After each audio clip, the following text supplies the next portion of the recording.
Hi, this is Eric from Longbox Review at longboxreview.wordpress.com, where I look at comics past and present. Today I'm going to be looking at Brave and the Bold number 35.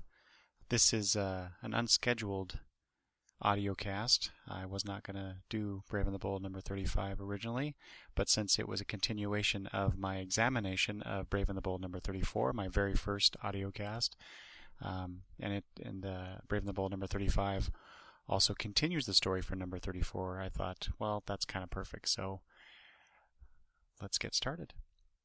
So the cover for Brave and the Bold number 35 shows us that the team up this issue is the Inferior Five and a Legion of Substitute Heroes, done by, again, Jesus Saiz. Where I praised Mr. Saiz for his cover from the last issue, I kind of have some complaints about this one, specifically the two figures in the front. So on the left of the cover we have the Inferior Five, and then on the right we have the Legion of Substitute Heroes. Now the two guys up front, Polar Boy and Merryman, they both look really, really old, especially Merryman. Now all these kids are supposed to be, in their teens, whether it's early, mid to late teens. You never know with these characters. But Merryman looks like he's 60, the way that he's drawn here. I think it has a lot to do with the lines on his face. Saiz draws Merryman with these lines going up his cheeks, and it just looks really old. And the glasses, I guess. I mean, Merryman wears glasses, but I don't know. These glasses make him look like he's 60. And Polar Boy looks like he's in his 50s. It's really strange because the other characters on the cover, they look, well, younger at least, if not teenager-ish. But these two just look really, really old. I know I keep going on about that, but it's a big mistake, I think, on either Saiz's part or the colorist. It might be a combination of the colorist too. It's hard to tell, and I'm not an artist, so I may be wrong about that. Otherwise, the cover looks really nice. It's actually, I hadn't noticed this before on number 34, but if you look at that cover, there are some black and gray figures in the background. So what I think we're seeing here is one side of the time bubble and the other side of the time bubble. Now it doesn't quite match up. If you compare the two covers, the way that the people are positioned and where they're positioned at, and it doesn't quite match up. But the idea is there that if you're looking through the time bubble, you're seeing the Legion of Superheroes on the other side when you're looking at the cover of number 35, and the other way around too for the cover of 34. You're seeing the Inferior Five and the Legion of Substitute Heroes. So I thought that was kind of cool that they did it like that. All right, let's get to the issue itself then. We open up with the Legion of Substitute Heroes in their cave headquarters. They're watching the news, where they receive the word that the Legion travel back in time to prevent the black hole from killing everyone. And then we have Chlorophyll Kid sitting there saying, "If it never happened, how do we know that it actually did? They could just be making it all up," which I thought that was a really nice touch, considering all the time travel stuff. Any time travel character could basically pull that one. Oh yes, I travel back in time and I save the world, or I travel to the future and I save the world, whatever. You just got to take them at their word. So Fire Lad actually takes it a little too far and suggests that they go back in the past before the Legion and they save the world and become the famous heroes. So against all reason, which I would think Polar Boy at least would say something, make some objection, but apparently everyone just goes along with it. Polar Boy and Night Girl, which I always considered the kind of the cooler heads of that group. They sneak into Legion headquarters somehow and steal the time bubble, take it back in time. And here is where it gets interesting, because the odd time travel-y bits from issue 34 actually have their origin here in number 35. because there's a point in the issue where, in number 34, where the Legion go off to face the black hole, or to try and stop the black hole, and all of a sudden it's right by Earth, and that surprises Lightning Lad, especially since it was out by Saturn when he saw it. Well, the reason that happened was the Legion of Substitute Heroes, when they took the time bubble, they forgot to, as Night Girl says, they forgot to close the quantum gates behind them when they jumped, which allowed the black hole to jump forward in time. So that allows the black hole to actually destroy the Earth, and the subs say, well, we can fix it, right? And then we get, on the next page, we get a panel showing the Legion just having explained the situation to the Doom Patrol, and they're off to save the universe. And again, we get this nice little mirror where in issue 34, we see the group in the time bubble, and the way that everyone's positioned, you have Negative Man looking out the door towards the Chief, presumably, and then in issue 35, you see the opposite of that, looking over the Chief's shoulder, and he's looking at them in the time bubble, and you can see Negative Man looking out towards him. So I really like that aspect of issue 35, where you get these, like I say, these mirror images, or these the same points of view from a different perspective, I guess, or the same basic shot, and then you get it from a different perspective. So that was kind of neat. Like I said, they don't quite match up. Like I said, in 34 you see Negative Man looking out, and Saturn Girl is sort of looking out the door, but in 35 she's very clearly looking out there, so it doesn't quite line up, but it's still a neat idea. And then as soon as the Legion and the Doom Patrol leave, then you get this vroom sound, and the Chief looks with wide eyes at what has just happened, and, well, it's the subs having arrived, saying, "Hi, can we talk to the Doom Patrol?" And then, so that must be what the Chief was referring to in number 34 as, "This has probably been the worst day of my life." Except they don't really show why that was so bad, with one exception. The subs decide that we can go back in time, and they get to the Doom Patrol before the Legion does. Unfortunately, they end up doing that so many times, apparently, that there are multiple versions of the subs all saying, "Hi, can we talk to the Doom Patrol?" And there's just a ton of word balloons with that same exact wording. The Chief is just sitting there looking on, powerless, I guess. So that must have been his reference to the worst day of his life. But that's it. There's nothing really else shown on that. Anyway, then the subs are off in the time stream, and there was this cute little thing where Night Girl says, "We're adrift in time, losing all points of coordination with true time, drifting into parallelism." And Chlorophyll Kid said, "I thought that was a literary device." And Firelad responds, "This isn't the time for that." I thought that was pretty good. J. Michael Straczynski having a little bit of literary fun at the expense of the subs.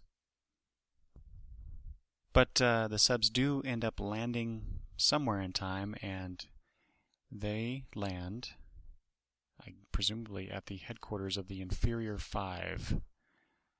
And this is where the fun and the absurdity of this comic really begins. So we get this 2-page shot of the subs in their time bubble, and then we have the rest of the Inferior Five. Now, if you're not familiar with the Inferior Five, they're a parody superhero team from the mid-'60s. I guess that pretty much covers it. They're just for laughs and puns, and that's about it. You don't really see them a whole lot in comics, but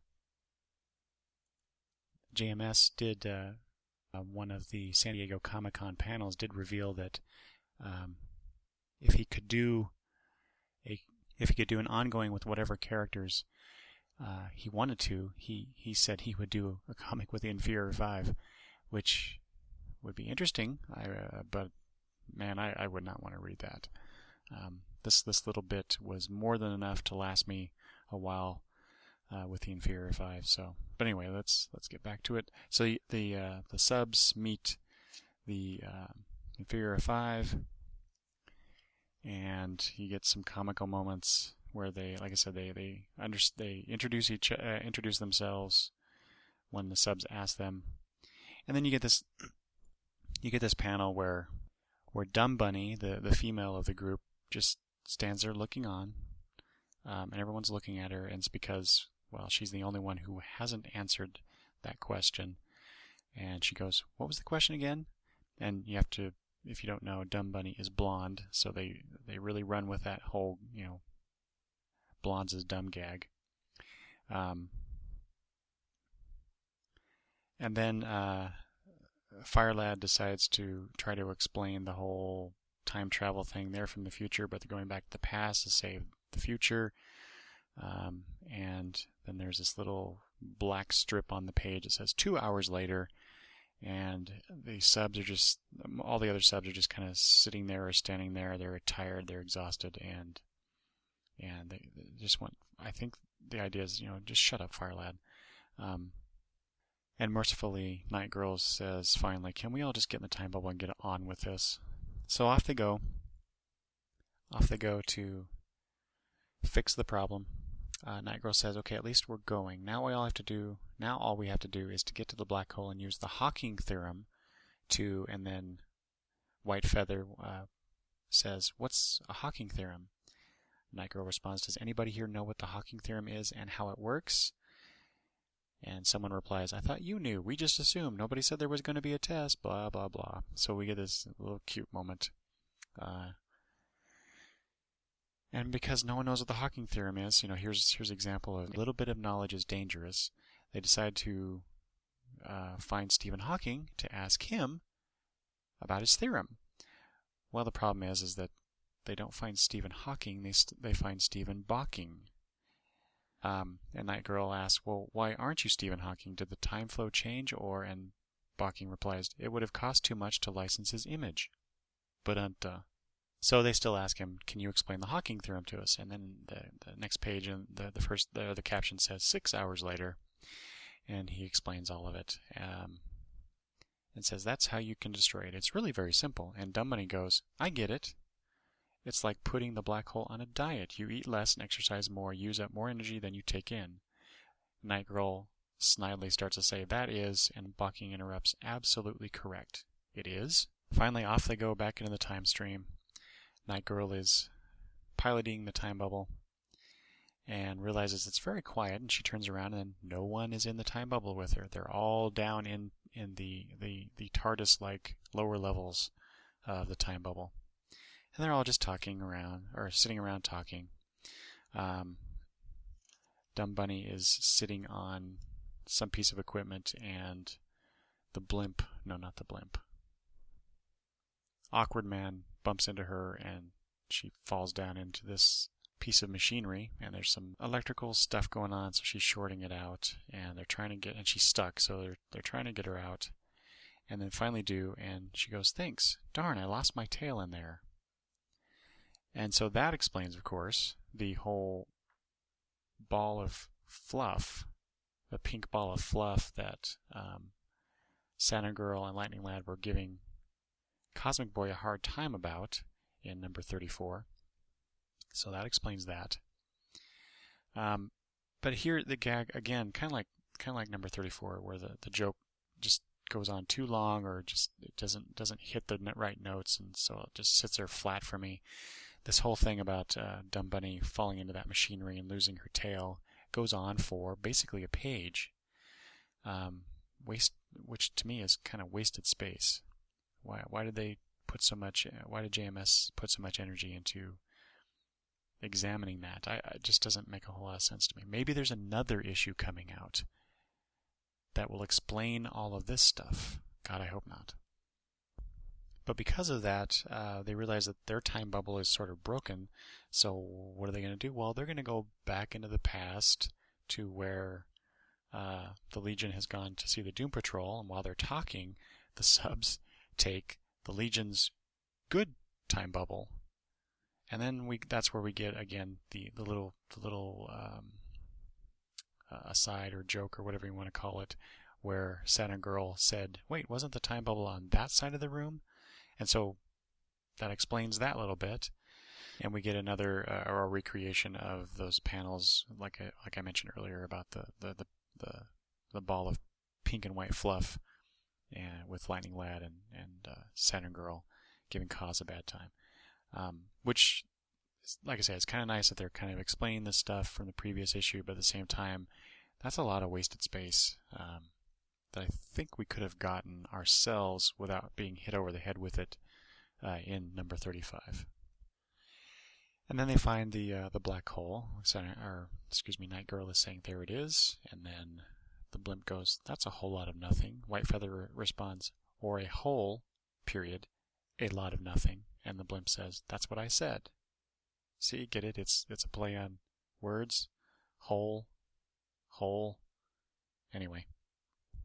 But they discover that they've arrived at the same time that the Legion and Doom Patrol are already on the other side of the black hole, trying to destroy it. Fire Lad goes ballistic, takes over and says, "We can create a temporal wave that'll send them back toward Earth, that'll give us time to," and then, oops, well, then what he actually did was he brought the black hole towards Earth, and so it might be destroyed again. But then Dumb Bunny looks at it and says, "Hey, look, it's falling apart. They did it. The Legion saved the Earth." And you get the next panel is the Inferior 5 chanting, "The Legion saved the Earth, yay! The Legion saved the Earth, yay!" And then the other panel is the subs very quietly and annoyingly looking at them, and so they stop. The Inferior 5 stop.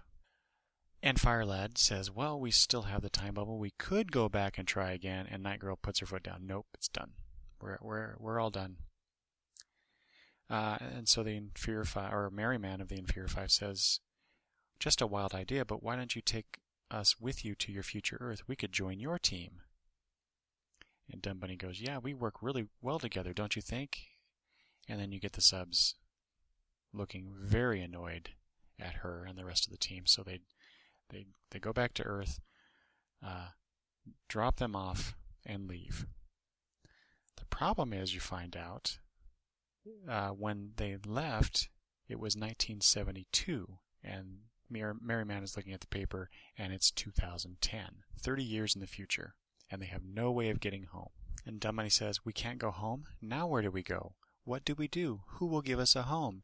And then we get this other moment here where JMS is breaking the fourth wall, and all of the Inferior 5 look in this one panel, look at us, the reader, with these big, wide bunny eyes. You can almost hear the blink blink sound effect. That's not in the panel, but that's what I hear in my head. And then they walk off into their new future home, and as they do, Merry Man says, "Well, we can always call Dan DiDio," but Dumb Bunny says, "Who?" Merry Man says, "Never mind." Dumb Bunny again, "Okay." Pause. "I miss my tail." And Aquaman says, "We all do, Dumb Bunny. We all do." And that's the end of the issue. Not a great, again, not a really good issue of Brave and the Bold, but for what JMS was going for, the slapstick humor of it, the parody, the like I said, the breaking of the fourth wall, those kind of things. I kind of like those elements, but put together as a whole, as I wrote in my printed comments about this issue, which were very brief because I want to talk about stuff here. I don't care for the Legion of Substitute Heroes being depicted as the joke. Keith Giffen did it pretty effectively in the few specials he put out in I think the late 80s, maybe early 90s. And that's okay. Having these one-off things every once in a while, I guess, is all right. But in general, I just don't care for them to be depicted that way. I mean, they're already sort of a joke as is, right? The Legion of Substitute Heroes. Plus, later on in the Legion series, in the 90s and later, Polar Boy becomes part of the Legion. He sheds that immature, you're not worthy image, and proves himself to be worthy of being part of the Legion. And then in the 5-year later run of the Legion, we find out that many of the subs have graduated, for lack of a better word, to be part of this resistance, and they're very effective in what they do. And they're no longer these failed superpowered teenagers. They actually contribute, and I guess I prefer to think of them in that way, as opposed to the butt of a joke.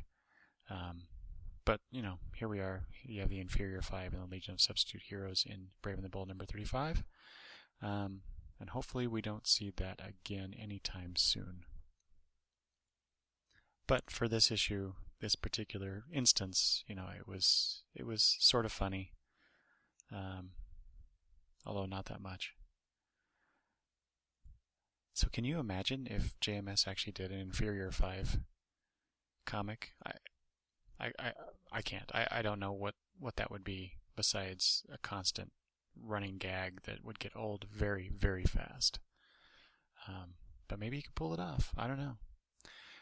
Like I've said before, his Brave and the Bold stuff is hit or miss. So far, these last few issues have been sort of a miss. I would definitely borrow this particular issue if you aren't into buying it already. It's worth a few minutes of maybe a laugh or two if you're into this kind of thing. But otherwise, don't bother. And I don't know if I said this last time with number 34, but even if I did, it's worth repeating. Jesus Saiz, his issues with the cover aside, the guy he's a great superhero comic artist. He's got a really clean style. He should be working on a major book. I mean, not that I don't want to see him on this particular title, but he should be soon doing something else. He would be good on maybe Justice League. Better definitely than Mark Bagley and the inker that's on there right now. Yeah, he would be very good at a different team book. So DC ought to really put him on something else. But then I won't have him on this comic, and part of the appeal of this comic to me right now is Jesus Saiz's work. So anyway, that's my look at Brave and the Bold number 35, and sort of a re-examination of number 34 in some ways. Thanks for listening.